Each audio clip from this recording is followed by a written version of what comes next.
Να βοηθήσω? Όχι, ευχαριστώ. Να σου πω, μπορούμε να μιλήσουμε λίγο. Είσαι έγκυος. Τρελή είσαι, παιδί μου, τι κάνεις εδώ? Είσαι έγκυος. Τι σε νοιάζει, ρε μαλάκα, τι είμαι, δεν είμαι, εσένα, τι σε νοιάζει? Είναι αμαρτία να... Άντε κάμε σου, ρε μαλάκα, στο διάλογο. Πάντως όλα φαίνονται μια χαρά. Ειδικά για την ηλικία σας. Εσύ το έχεις μετανιώσει ποτέ που έκανες παιδί? Μεγάλη κουβέντα.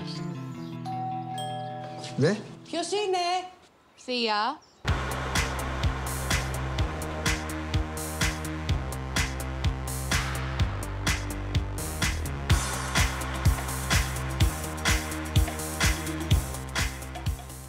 Εσύ πώς είσαι? Δεν ξέρω. Θα δείξει.